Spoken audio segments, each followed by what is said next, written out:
Jujur saya merasa kaget ketika melihat video-video ulama-ulama ini, yang dimana ulama-ulama ini pernah saya tonton ceramahnya tentang kemarifatan, tentang hakikat, tentang torekat. Bahkan bisa dikatakan ini sangat dalam lah, bisa dikatakan seperti itu. Tetapi sekarang saya melihat video beliau-beliau ini, ternyata di dalam video itu saya melihatnya bahwa dirinya itu terjebak dengan tipuan iblis. Salah satunya adalah video Ar-Raji Hasyim, yang dimana beliau menceritakan tentang pengalaman dirinya bertemu dengan Rasulullah antara mimpi dan sadar. Sebelum Jumatan, saya kemudian menyapa Rasulullah. Allahumma salli ala Sayyidina Muhammad. Assalamualaikum ya Rasulullah, Assalamualaikum ya Habibullah, Assalamualaikum ya Sayyidi ya Rasulullah. Begitu terus saya baca. Wahai Rasulullah, syafaatkan aku, syafaatkan qalbuku, syafaatkan pikiranku, badanku. Kenapa ini gelisah? Jadi Buya Ar-Raji ini awalnya merasa gelisah karena didatangi aliran sesat. Dan waktu itu Buya ini merasa gelisah dan memohon kepada Allah dan membacakan selawat-selawat yang mungkin tujuannya untuk agar dirinya bisa tenang, bisa mendapatkan pencerahan. Dan apakah setelah membaca selawat-selawat itu Buya Ar-Raji mendapatkan pencerahan? Nah, kita simak lagi videonya ya. Allah masukkan saya ke alam yang bukan alam ini. Disebut tidur bukan tidur, disebut jaga bukan jaga. Di saat itu seakan-akan beliau berkalam. Bacalah assalamu alayka atau assalatu wassalamu alayka ya abati ya Rasulullah. Pas mau azan saya sadar lagi, terbangun lagi. Sebenarnya aturan di dalam bertasawuf itu dilarang untuk menceritakan sesuatu yang sifatnya baik-baik. Artinya, jikalau kita mendapatkan karomah, mendapatkan ilmu laduni, bahkan termasuk mimpi bertemu Rasulullah, itu dilarang kita itu menceritakan ke orang-orang. Apa sebabnya masalah itu dilarang? Karena di dalam bertasawuf itu adalah menjaga akhlak batiniah khususnya. Jadi di saat kita berbicara ke khalayak ramai tentang sesuatu hal, misalnya kita mendapatkan sesuatu karomah, sesuatu ilmu laduni, bertemu dengan Rasulullah, atau apapun yang sifatnya baik-baik yang menimpa kepada diri kita, ini dilarang karena dikhawatirkan akan menimbulkan sifat riya kepada diri kita, yang akhirnya kita ini terjerumus pada suatu sikap yang tercela atau sifat yang tercela. Ini sebabnya kenapa dilarang. Jadi jikalau ada orang yang berbicara tentang kemarifatan, tentang tasawuf, lalu dirinya ini menceritakan kehebatan dirinya atau kesucian dirinya, karena dengan video ini kan suatu tanda bahwa dirinya ini telah bertemu dengan Rasulullah, ini kan seakan-akan baiklah. Nah, ini dikhawatirkan akan ada rasa timbul pada dirinya itu sifat riya.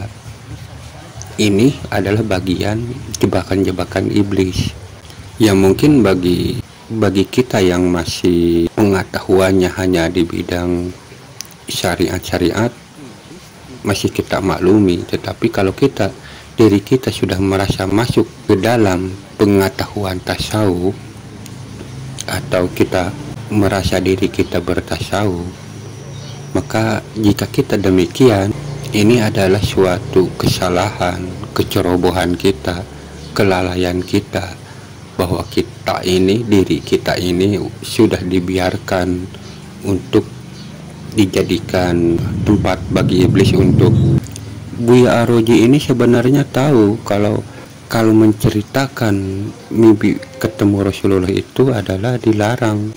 Coba kita lihat videonya Buya Ar-Raji yang dimana beliau menjelaskan hadis Rasulullah yang melarangnya untuk menceritakan mimpi bertemu Rasulullah ke orang banyak. Simak videonya. Hadis sahih, siapa yang bermimpi bertemu aku akan melihat aku dalam keadaan jaga. Maka kalau benar antum dulu pernah mimpi ketemu Nabi, pasti sebelum wafat akan melihat Nabi dalam keadaan nyata. Namun gak usah cerita ke banyak orang, cerita kepada orang yang mengerti. Nah, itu kan apa kata Buya Aroji, bahwa katanya jangan diceritakan. Siapa yang ngomong begini? Nabi sendiri. Mimpi aja kita nggak boleh cerita kecuali kepada orang yang arif, orang yang mengerti, orang yang alim, atau orang yang mampu mentakbir mimpi. Nah, pertanyaan saya, di saat Buya Aroji ini menceritakan tentang pengalaman bermimpinya ketemu Rasulullah, apakah beliau ini menceritakannya ke orang-orang arif yang disebutkan tadi, apakah ke orang-orang semacam kita-kita? Ini yang jadi permasalahan. Inilah yang dinamakan jebakan iblis. Saya suka mengulang-ulang dalam video bahwa harus kita pahami bahwa iblis ini dulunya itu berma'rifatullah.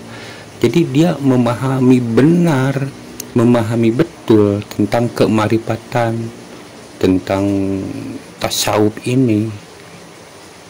Teori apapun kita ini dalam hal bermakrifat, bertasawuf, iblis ini menguasainya. Jadi bisa saja dengan cara apapun si iblis ini bisa menggelincirkan kita. Nah, bagaimana cara untuk mengatasi hal ini? Yaitu dengan memasrahkan diri kita kepada Allah dan terus istiqomah dalam ketakwaan. Kalau nggak salah ya, bahwa iblis ini sampai berjanji tidak akan ada satupun manusia yang selamat. Tetapi apa jawabnya Allah? Kecuali orang-orang yang menyerahkan diri secara utuh, beriman, bertakwa kepada Allah, itulah orang yang selamat.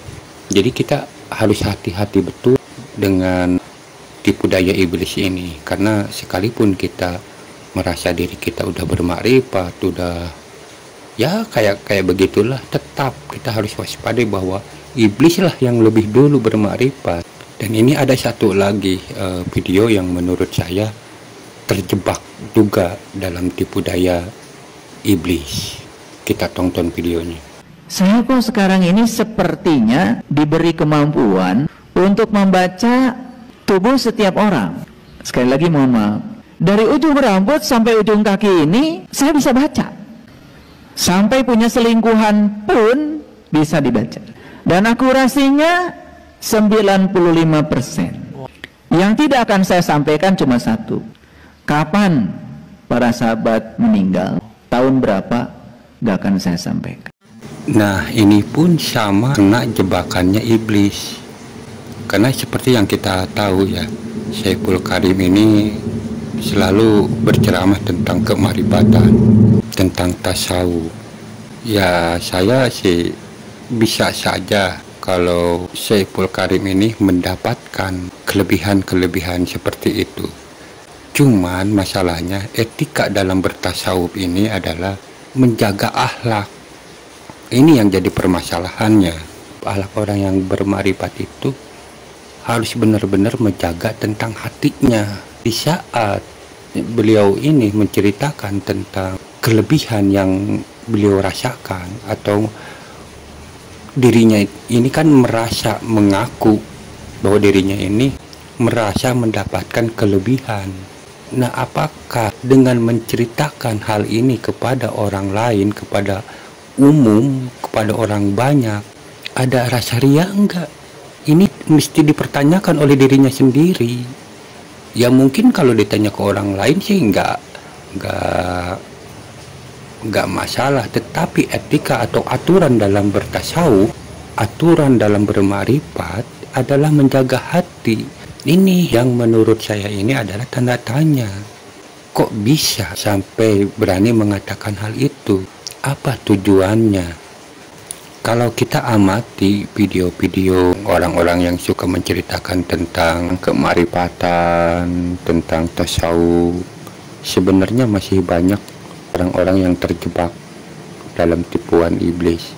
Jadi gini, mungkin ini jadi pengetahuan buat diri kita ya, bahwa sebenarnya orang-orang yang menceritakan tentang tasawuf, tentang kemakrifatan di YouTube itu sudah dipastikan kalau dirinya itu bukan orang bermakrifat. Mungkin saja orang itu mempelajari paham tasawuf dengan sungguh-sungguh sehingga dia pintar dalam menjelaskan tentang tasawuf, tentang kemakrifatan, atau bisa saja orang-orang ini adalah orang yang pernah melakukan tasawuf atau bermakrifat tetapi putus di tengah jalan.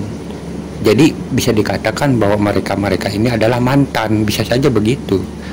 Perbedaannya, mantan bermakrifat ini kembali ke asal seperti kita ini.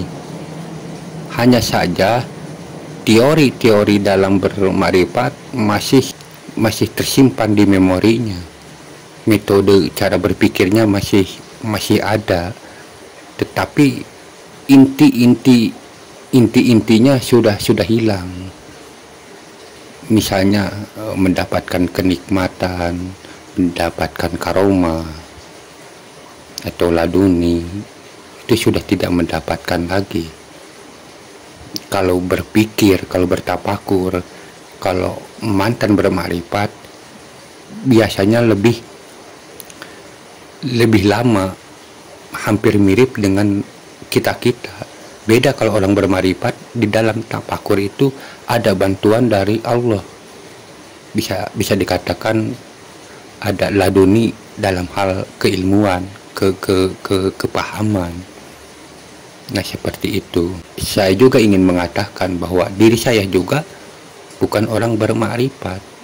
Jadi kita harus memahami tentang hal ini agar kita ini tidak terjebak dengan omongan-omongan atau cerita-cerita.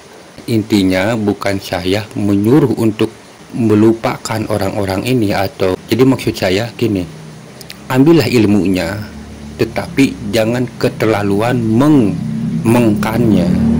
Kan kalau kita sudah menyukai seseorang, kan kita suka berlebihan. Ini masalahnya. Misalnya orang ini menceritakan tentang kemakrifatannya sangat dalam, yang pada akhirnya kita ini seakan-akan orang ini begini gitu. Itu harus hati-hati. Ambillah ilmunya, silahkan ambil. Kalau seumpama ada yang meragukan, silahkan untuk bertanya ke orang lain. Tetapi kita tetap harus hati-hati.